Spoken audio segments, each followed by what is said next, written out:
giá đấy mà ở đây về thao thì là màu khá không được lắm Thôi rồi anh mày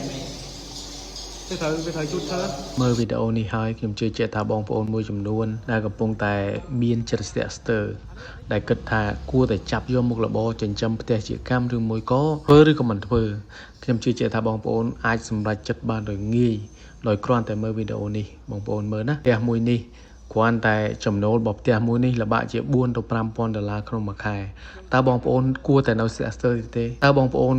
គិតថាវានៅតែអត់បានផលដោយអ្វីដែលពាក្យអាចារ្យអារាមជាច្រើនដែលតែងតែនិយាយថាมันប្រកាសតែទៅបានទេការវិនិយោគជាមួយសត្វវាមិនស្រួលដោយការរកស៊ីអីផ្សេងទេបងប្អូនប្រហែលជាទទួលបានអាពាក្យអស់នឹងច្រើនដែលធ្វើឲ្យបងប្អូននៅតែរារែកចិត្តរាប់ពេលដែលប្រទេសជិតខាងយើងមិនថាម៉ាឡេស៊ីមិនថាឥណ្ឌូនេស៊ីមិនថាវៀតណាមមិនថាអាផ្ទះលេខ2គឺគេកំពុងតែកើបលុយលើមុខរបរហ្នឹងហើយខ្មែរយើងទៀតសោតហ្នឹងបច្ចុប្បន្នហ្នឹងក៏មានផ្ទះហក់ដល់ជាង10គីឡូក៏មានផ្ទះដល់30គីឡូក៏មានដែរក្នុងមួយខែប៉ុន្តែគាត់ថាបង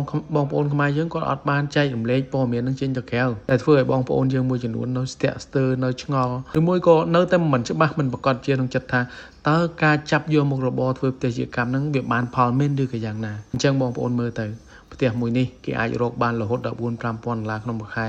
តើបងប្អូនគួរតែស្ទាក់ស្ទើរទៀតទេតើបងប្អូនគួរតែមានកង្វល់អីនៅក្នុងចិត្តទៀតទេចាប់យកអ្នកជំនាញមួយឲ្យច្បាស់លាស់បងប្អូនធ្វើទៅបានផលហើយបងប្អូនផ្ទះតិចកម្មជោគជ័យឬមិនជោគជ័យគឺអាស្រ័យទៅលើអ្នកបច្ចេកទេសនឹងឯងអញ្ចឹងបងប្អូនមើលប្រវត្តិអ្នកសាងសង់ឲ្យច្បាស់លាស់បងប្អូនធ្វើទៅមិនខុសទេ